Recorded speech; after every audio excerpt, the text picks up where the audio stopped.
Excellent. So let's get back to this. We're on page 32. We're going to look at different ways today as to how pain is that protector and different situations where pain protects us a lot or it switches gears and turns off to protect us even more. So yesterday, or in the previous video, we looked at how we have this mountain, right? If you take that image of the mountain and right at the top is where we get tissue damage, but pain gives us a protective buffer. Underneath is all of what we can do. And when we're in persistent pain, that pain buffer gets way bigger. Now, what I want you to look at on page 32 is this cliff top fence model of how pain is a protector. Imagine you go out to look at the ocean, right? Tourist, big steep cliff. Ideally, there's going to be a little bit of a fence there. That fence is your pain, where if you go beyond the pain and push through or climb the fence, you run a very high risk of tissue damage or falling off that cliff, right? When we look at dealing with an injury, that fence moves a lot further away from the edge of the cliff because that's giving your tissues that might have been damaged time to heal. And over time, that fence starts slowly moving back to the edge of the cliff so we get our view. Hopefully that makes a bit of sense. When we're looking at persistent pain, of course, that fence, that pain protector, the fence is way far away from the edge of the cliff. So we don't really have a view of anything. All we have a view of is grass, right? And you can see that in the book. When Lucy goes to take that shot of the ocean and the fence that she can lean on is closer to the edge so she has a great view, it's protecting her from the tissue damage or pain, or not pain, but the tissue damage of falling off the cliff.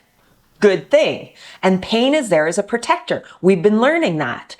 When we're looking at working with an injury, okay, that fence, just like our persistent pain, has moved really far away from the cliff. All right, so it's protecting us even more. But as we heal the tissues that might have been injured in an acute injury, the fence starts moving back to where it should be. But for some reason with persistent pain, it doesn't. It stays really far away from that cliff. I hope that makes sense. It's a really great picture in the book with that description. Now, the other aspect of that is how our pain as that protector changes from moment to moment. And they've got a great example in the book of how you're walking down the street or crossing the street and you step on something that hurts your foot. Instantly, tissue damage. Your pain decides it's going to be a protector. It tries to pull you away from that to check on what's going on with your foot. And what happens? Someone on a bike rides by really close. You instantly forget that your foot even hurts and you move away. Your pain protector limit has different zones, right? Yes, it's going to protect your foot in that first situation, but in the second situation, it's now trying to protect your entire body, your life. So it's going to override whatever sensation was there before and get you out of the way. So pain does change, which is one of those examples, an excellent example of why the old way of looking at pain isn't possible, right? It doesn't explain how you could hurt your foot and all of a sudden you have to jump out of the way and you don't even notice your foot. You jump right out of the way for the cyclist. Okay. So we need to get that solid understanding of that pain, the new way of looking at pain, right? We looked at that interesting picture where we have all these different paths that take us to and away from pain. And we're going to be talking about this more as we go through the book, because that's a really important part. And how pain in and of itself is a protective mechanism, and we need to reset that whole system so that pain is there to protect us, not to overprotect us. All right? So here we go. we're going to look. I want you to reflect. This is an action moment. I want you to hit that clapperboard and you're going to use your notebook. Now you're going to hit pause in a second. I want you to reflect on the changes in back pain that are not caused by a change in the back. Okay. So we want you to go to the new view of pain. So go back to that drawing. Look for the protectometer. And like I just mentioned a couple minutes ago, we're going to be talking about this more. If you look at that diagram, you're going to see this little box in that picture. It's called the protectometer. And look for the eyes, the ears, the muscles, the beliefs, the knowledge. Look for the different three musketeers in there. Follow the pathways that run between them. And you'll start noticing how the pain system and the protection system work together and maybe get overworked. All right. So when you're looking at this, I want you to find how people's sleep quality, okay, their pain, their protection musketeers, everything is connected. When you look at that picture, so according to the new view of pain drawing, how might the location in which you're doing a painful activity influence how you do that activity? Okay, imagine doing the activity at the location where you injured yourself compared to a clinic with your favorite health professional. Okay, so not to give you the answer here, but look at how different movements might relate to your painful situation or experience in terms of even just the environment that you're in. All right. We're going to be learning way more about this, so don't go too far. Now, with that, with this new view of pain drawing, I want you to try and talk to somebody about it. Okay. So this is a good amount of homework, but when we pause this video, I want you to go and do this homework. All right? With that, let's move on. So your powerful back is a protector. So now we're really shifting this mindset where we have to understand back pain is really common. Like there's over 600 million people in the world that have lower non-specific back pain. And that's back pain where, yeah, there might be something that looks structural on a imaging, but it's not necessarily tissue damage, right? So, and it's not like a red flag in terms of that. And we've got so many, we've talked about some of those pet peeve sayings that are out there, right? Once you have back pain, you always have back pain. The back is fragile and weak and oh, my back goes out. I slipped a disc. My core needs to be stronger. I can't lift, all of these different things. So even if your back is in pain right now, let's look at what your back has done for you. Okay. When you actually go and look at the structure of your spine, and I'm not asking you to go and look at anatomical pictures because some people get really put off by the anatomical pictures, but there is so much support and strength through those structures. And here's an interesting fact. When we think of our discs being separate from the bone vertebra, right? Here's the spine here. And when we think about this, isn't the greatest example because this is exactly what we think our spine is. We have the bony structure, the disc, and then, or the vertebral body, and then we have this disc that's in the middle. And we've been told lots of different things. I'm going to go over the top two. One is that the disc is a jelly donut. And I apologize to every single person that I have ever referred to the jelly donut with, because you think of that jelly donut and it is fragile and it's squishy and it pops out so easily. Your discs are not that. They are a solid mass of connective tissue that are quite strong. Yes, they do herniate. Yes, they do bulge. However, they're not a jelly donut. They are much, much more intense and connective than that. Now, the second part of that is that one of the things we hear is that our disc has slipped. And even as I'm shifting this around, if I zoom in on this, you can see on this spine demo that this disc slides around and our brain goes, yes, that's exactly what happened in my spine. However, here's the thing. When you actually do look specifically at the cell structure of how these vertebral bodies move into these discs, there's no defining spot they stop. This is not a structure that is different pieces. Yes, we have 26 vertebral bodies, but when you look at the structural, the biomedical aspect of how the disc and the vertebral body and the disc are connected, they're actually one whole unit, okay? The cells of the disc blend right into the cells, the bony cells of the vertebral body. There is no defining limit like it looks like on this structure here. They actually are like this. Okay, they're not like this, separate, so you're not going to slip a disc. Yes, a vertebral body can shift, okay, but the disc itself doesn't slip out. So in terms of looking at what our spine can do for us, at what our spine is actually strong enough to do, I want you to just kind of listen to these and put a tick down on your notebook if you agree with any of these statements. Your back holds up more than half of your body weight when you're standing. Okay? Your back is stable to allow your arms and head to be still when they need to be. Do you agree with those statements? So far, so good. Your back is powerful so you can lift and push. Depending on your kinesiophobia, that's a tough statement sometimes to agree with. But we can get into way more evidence-based research as to how we actually lift and push with our spine.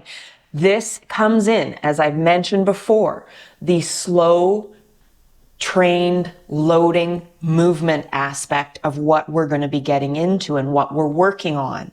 So it isn't that I want you to go out and lift a 70-pound box, but as we train and become more confident in our movement, we can start working up to that. It's like shoveling snow at the beginning of winter. You get that big dump of snow, you go out and shovel, and all of a sudden heart attack rates skyrocket and everybody's like, shoveling's bad.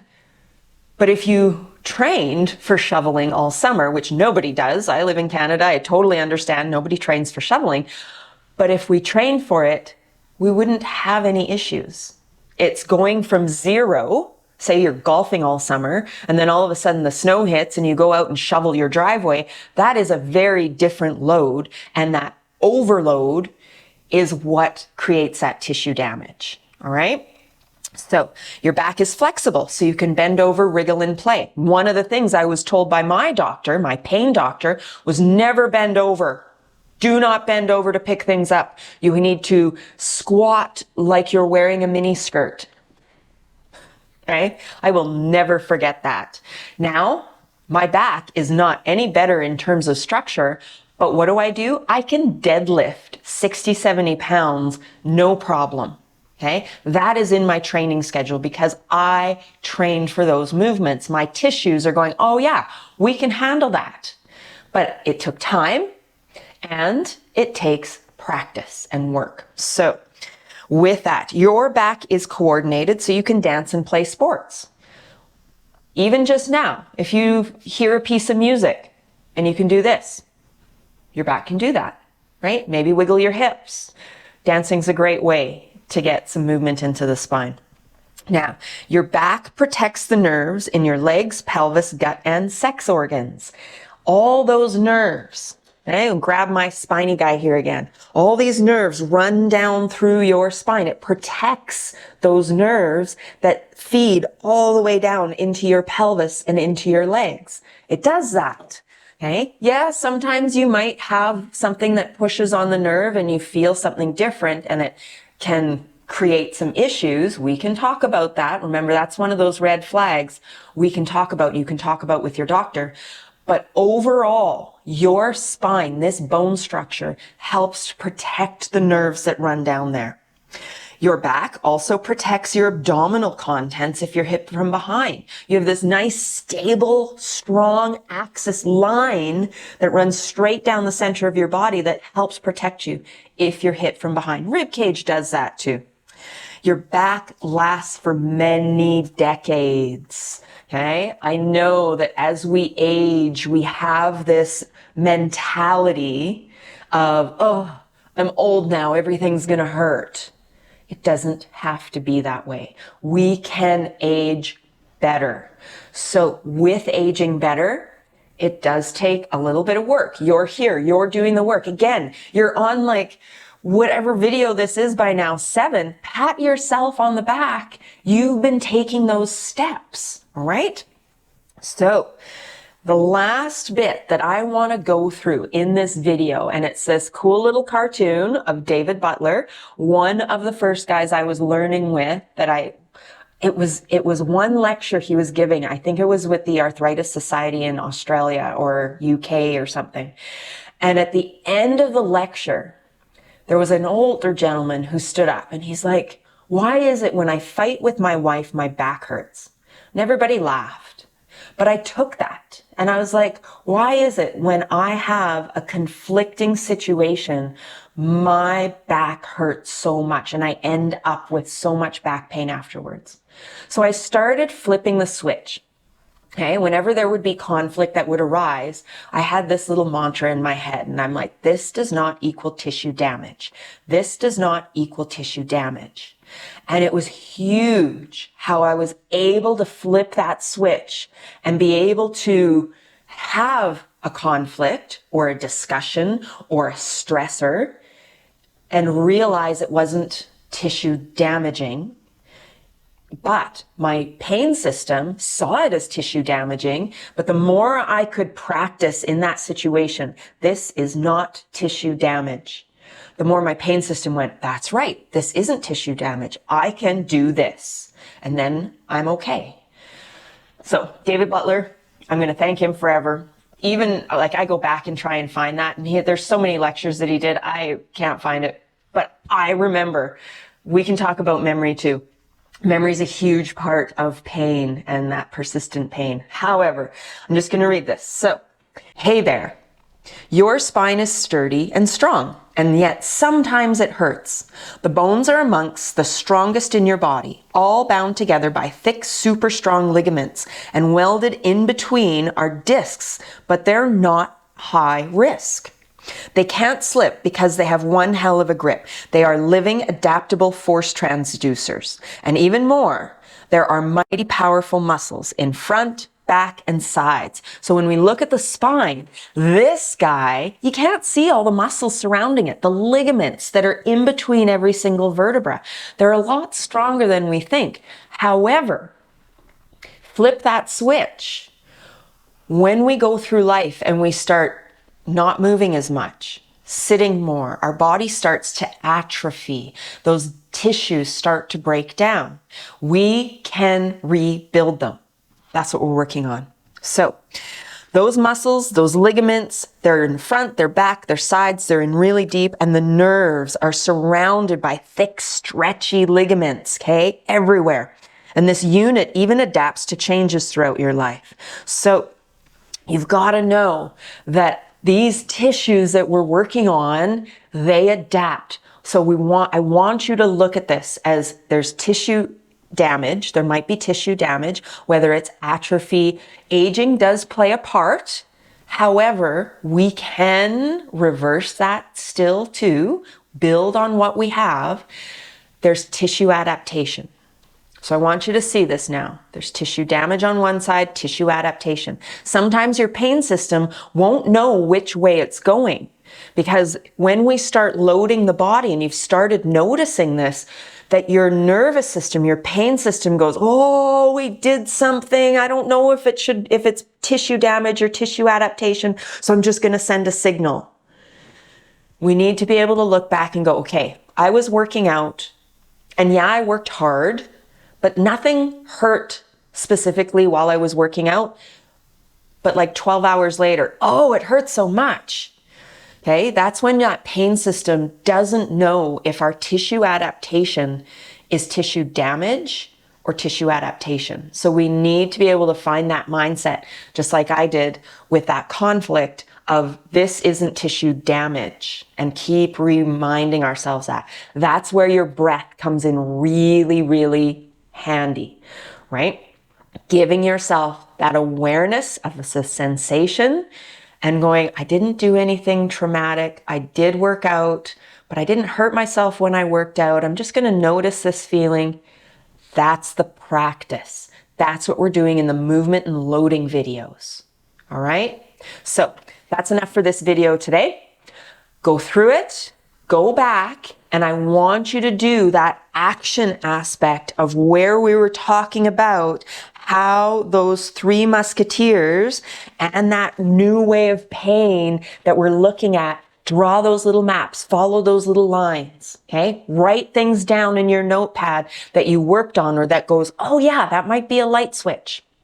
And I'll see you in the next video.